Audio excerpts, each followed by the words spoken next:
Hey everybody, Mike Adams here, Stream Realty Partners. We are back for Adams Insights. It's a day I never thought would come. We are here with Marty Pupil. Marty is our Executive Managing Director and Partner within the SoCal region. Marty has been with Stream for 8 years. Marty is somebody that I admire greatly. He's a fantastic leader. He's my boss, so I guess I have to say that. He's a motivator, he's a mentor, he's actually somebody that took my business, dissected it, turned it upside down back in 2017 when there was a little bit of a leadership change and made some really big changes and impact. He's somebody that can dissect a person in a room better than anybody I've ever seen. And he can take really complex information and make it very, very simple. So with that, welcome to the show, Marty. Well, thanks for having me. Appreciate it. How did you end up in commercial real estate? Yeah, that's a great question. I was an attorney for about 3.5, 4 years, and was exposed to commercial real estate in that way. And I grew up in Canada and practiced in Canada. And unlike the United States, commercial real estate is not a real profession up in Canada. We have a fair amount of commercial real estate brokers, but if you interviewed 10 kids in business school, 9 would probably tell you they have no idea what commercial real estate brokers are, never mind commercial real estate as a whole. They think realtors just sell homes and work for RE/MAX. So knew nothing about it, was practicing law. We were doing work for Hudson Advisors, Bandera Brazos, which was a vulture fund buying non-performing notes from trust companies and insurance and banks in Canada. And I was a junior attorney doing leasing, lease abstracts, whatever they needed done on the file. They had one employee in Canada, so our law firm handled all of the work essentially. And anyways, so cut to the chase, we're in a boardroom like this one. I'm handing over a lease to what was a tenant rep broker, not that I knew that, and a commission check for $400,000. And I remember looking at the person and just saying, I hadn't paid attention. I'm like, what's the $400,000 for? It wasn't a sale, wasn't a deposit, I knew that, but it was made out to their company, and I just didn't understand it, and he explained a little bit what he did. Long story short, within 2.5 weeks, I quit my job as an attorney and became a tenant rep broker, which was an affiliate of the Staubach Company in Canada. So what age was that?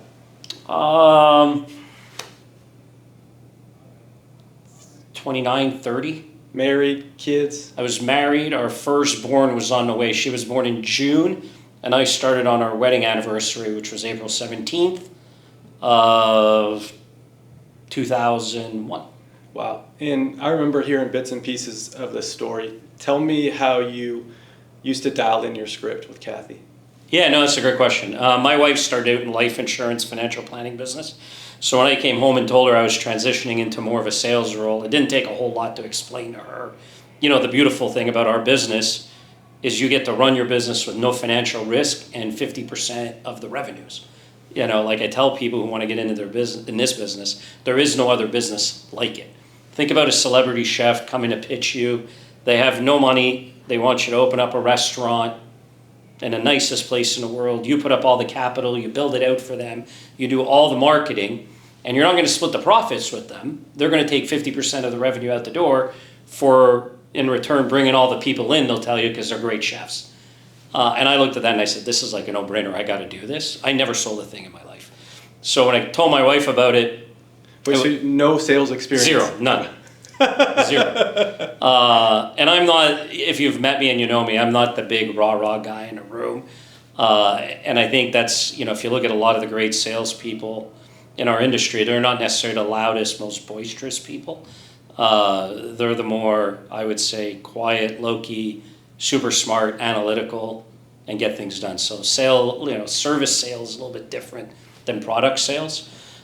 But back to my wife, and you asked me the question, so I came home and I told her that. And in Montreal, April's a great time of year because the snow's going, everything's thawing out.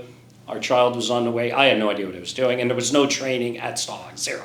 They gave me a nice office with have an assistant. They said, have at it, good luck, figure it out. So you got to make cold calls. You got to learn how to get in front of people, and you got to do that. I said, well, how do you do that? And she literally gave me her script that she had learned, which was then London Life which has become Canada Life, Great West Life. And we practiced. And when our daughter was born, we take walks in the summer and we would role play, and she'd run me through objections, and she'd be the receiving end of the call. And anyways, I learned how to do that, and I still have the script today. And you're going to be interviewing someone after me who is actually using it, and we've AI'd it a little bit, modernized it, but yeah, that was the whole crux of it. Amazing. So everybody remembers, call it their first breakthrough in their career. Mm-hmm. What was yours? I got really lucky. Not really. I mean, I didn't make any money year one, but I got lucky in the sense that I'd heard the order of engineers was in 35,000 feet. They'd hired a brokerage company. They'd run through an RFP. I had heard through somebody I knew that they were unsatisfied. I'd been in the business about 6 months, made the cold call, got us a meeting, and obviously brought someone else on the team with much more experience, senior person, who I liked and wanted to work with. And so we went out and won that business. And that kind of gave me the confidence and kind of changed my perspective and everything going forward. Long story short, it took about 14, 15 months to get that deal done. But we ended up doing ended up being about 32,000 feet for 22 and a half years. After 6 months? No, it took us, we got hired in 6 months. It took us 14 months to do the deal. Sure. So got paid call it 2 years into the business. Wow. But it was a 22-year deal. 22-year lease transaction. Correct.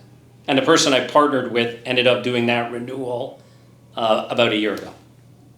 Wow. Stayed with them through the course of it and ended up renewing them 22 years later. Amazing. Yeah. So that was the breakthrough that gave me the confidence to say, okay, I can really do this. I didn't make money, but we got hired. And then you're working through an executive committee, deep dive on needs analysis, financial analysis. So you're really learning the business at that point. So that was really the turning point for me. That's a great story. So tell us about, obviously you went from doing deals to being a market leader. What was that transition like, and how did that progression happen? So it was forced. There was no rhyme or reason or real strategy behind it. I'd been at Staubach now three years, give or take. And Staubach in Canada was an affiliate, so it wasn't owned by the Dallas parent company. It was a franchise, if you will, lack of a better word. And it expanded too quickly. And so we were doing a ton of deals, but having trouble getting our commissions paid. And the TD Bank was kitty corner to our office. And at some point it was like the landlords were paying us. We were picking up the checks and then walking over to the bank with the principal, exchanging our check for a cashier's check to make sure we got our commission dollars. So it became untenable. And Colliers at the time had made a transition on their tenant rep team. They fired somebody, or their team, for various reasons. And then we were looking for where should we go. And it was mainly the person I'd won that piece of business with. We'd worked together a fair amount during that time and trying to figure out where we're going to be. This is not good. And so we met with Colliers. And it's kind of a funny story, only to find out that our principal had met with Colliers, unbeknownst to us, and they were thinking of him having... your boss was also having the same interview. Correct. And he was trying to sell us to them, and we're all like, we're not going to follow him. Like, this has been a disaster. And long story short, a guy by the name of Rick Chichester, who actually lives here in Huntington Beach, had just taken over as North American head for Colliers. And I remember meeting him. And I've been 3 years in the business, and I said, here's what's going on. This isn't going to work. None of us are going to come, just FYI. We're probably going to go do something else. But I thought you should know, because I knew the headhunter he was talking to, so he put us together. Not for the job, but just to give him some insight. And he turned the tables on me and said, well, why don't you come run the shop? And again, had no management experience, really didn't understand brokerage. I was 3 years into it. And long story short, fell into it. 15 of us left. Staubach, and including the principal. The principal ended up coming to be a broker with us at Colliers. And then we all migrated over there in 2004. So you had a big job at Colliers. What was the driver to your move to Stream 8 years ago? Yeah, no, look, again, there's a lot of big firms out there, and you're right, I spent 15 years there in various capacities, and it was amazing. But as I made it up the corporate ladder more and more, it just moving more and more away from real estate. So we became an EBITDA business, and how do you maximize revenue? really, I mean, long story short, brokers started matter less and less. People mattered less and less. It was really more just about driving bottom line growth and EBITDA growth, which is great. And that's what you're supposed to do as a publicly traded company. But just got tired of that and wanted to be back into the real estate business. And then when I met Chris Jackson, Lee Bell, and Mike McVean, just the people aspect of Stream is what attracted me to it. So really smart people who knew the business, were patient about it, were in it for the long term. So that's what really got me excited about Stream and the possibilities here. Yeah. So you talked a little bit about people. A shared passion that we both have is developing the younger generation of brokers. In your opinion, what is one skill that younger brokers should develop? Yeah, there's a lot, but if you don't do this one thing, the rest doesn't really matter, is your ability to outreach and meet new people. And obviously there's different ways to do that today. When I started, the most efficient way was really to cold call. Email was coming online and being a thing, but not super effective in terms of getting in front of people. But I would say if you don't have a commitment and a passion, whether it's through networking, cold calling, email outreach, utilizing these new AI tools to get your name out in front of people, if you're not proactively doing that day in and day out, no matter how smart you get on your other skills, whether it's financial literacy, lease reviews, understanding leases, all of that stuff's not going to matter because there's no one to talk to and do it with. And the people who are successful, I think, are the ones who get over that hump and make that a part of their lives and do it all the time. And those who don't, struggle or don't enjoy the business as much. So I would say two things. Mine would be action bias and hunger. Those would be the two things that I would say younger brokers need. I don't see a lot of younger brokers with urgency. Yeah. And if you don't have urgency and you're not picking up the call, picking up the phone and making outreaches, you're not going to be in the business very long. So we talked about a skill. What is one mistake that you see younger brokers make consistently? Feeling entitled, feeling like the business should come to them, they're deserving of the business, not making things happen, so just sitting back on their heels and waiting for it to come to them. Yeah. And then the other one I'd say that kind of ties into it, but not really, is just it's so hard to get hired and so hard to build that initial contact and relationship, but then nurturing their existing relationships. And this is all brokers. We tend to be very transactional. We want that commission, we want that deal. And we'll spend like years getting hired, generating a fee, and then we'll stop talking to those people and move on to the next person. And we just forget that there's like this, after a number of years, there's like all of these people that we're not paying attention to because we don't think there's a deal to be had there. And then they'll either change companies, they'll move on, something in their world will change, we'll create an event potentially. And those who do it well manage that book of relationships. Not book of deals, but book of relationships. Sure. Yeah, be long on relationships. I would say if you were to ask me, a lot of younger brokers don't have a system or a plan or a process, right?